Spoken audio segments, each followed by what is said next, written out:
Hi, today I want to talk about a wine I've neglected for a long time. I meant to bring it up last year and completely forgot to do it.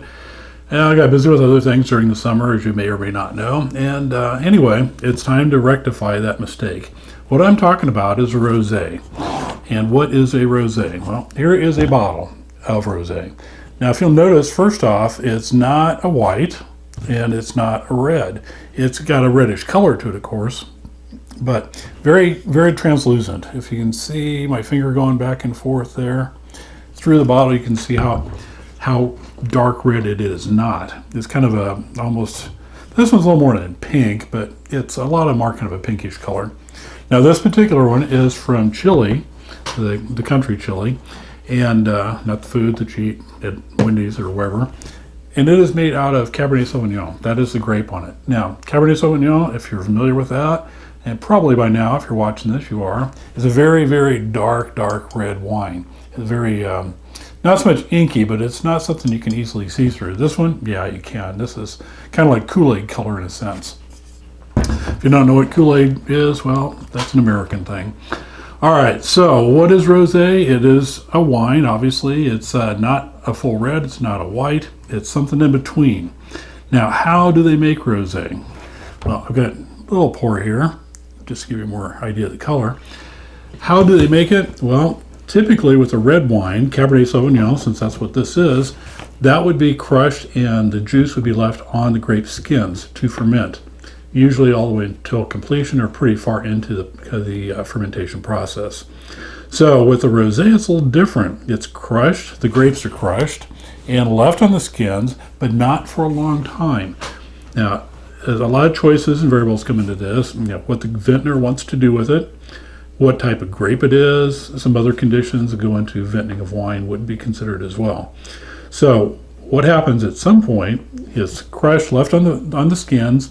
Vintner goes in, does a sample and says, okay, yeah, this is about the color I'm looking for. So scoop off the skins and let it finish fermenting. So at that point, it's fermenting just like a white would be. And if you recall, whites are fermented off the skins. And that's hence the color white. They don't have any picking up any color from the skins themselves. Which, by the way, if I haven't mentioned this before, most of the color of wine is in the skins. And of course, by skins, I'm talking about the outer part that, if you pick a grape off a bunch of grapes and eat it, the part you're touching is the skin. Hopefully you can all figure that part out.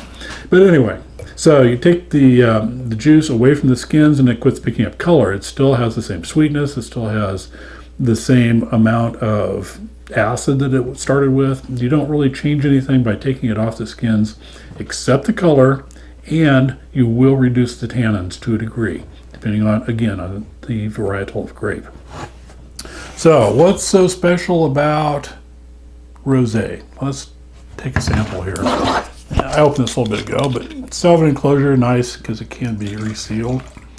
And get me a little more in the glass. Now this should be served chilled, much like a white. So you kind of treat a rosé like a white, but it isn't purely a white. So got a nice chill on it. Very, very nice, refreshing nose on it. It kind of smells like, oh wow, this is going to be cool and refreshing to drink, and it generally is. It's cool, of course, because it's chilled, but a very refreshing beverage. The rosés tend to be a little bit higher in acid than their full-blown red counterparts. Yeah, just a little bit of tartness on there. This one is not bad at all. Some rosés can get very, very tart and astringent. I don't particularly care for those. I had not liked rosés for a long time because all I ever drank was the ones from Provence. I just found out I don't care for the style they make them in Provence. Sorry, Provence, but yeah, to each their own. Now, I do like rosés in general, I've discovered. So yeah, I have to have them in a certain sweetness range or less, certain acid range might be a better term. These are not sweet at all. These can be very, very acidic or more lightly acidic. This one's a little lighter on the acid. Now, if you're familiar with Cabernet Sauvignon and you were drinking this particular one, you would start to pick out a little bit of the standard Cabernet Sauvignon flavor notes. And this is true of all rosés. If it's a cab, you're going to taste a little bit of cabin. If it's say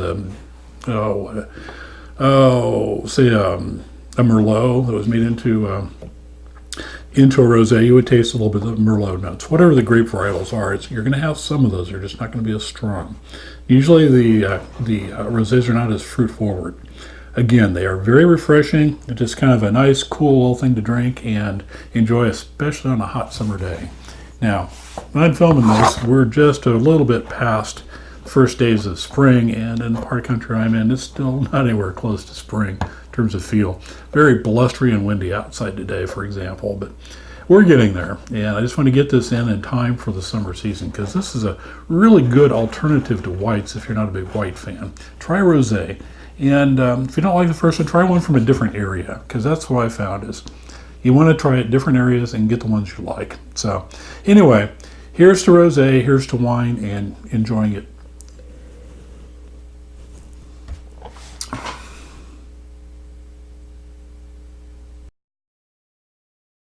Take one was done entirely with no sound because I forgot to turn the microphone on. So anyway, if you ever want to see the Charlie Chaplin version of that, let me know and I'll maybe post it. Anyway, let's get to the topic. Now, the question is, when you are hosting an event or someone's hosting an event that involves wine, who gets the first pour? Well, the actual correct answer on that is whoever is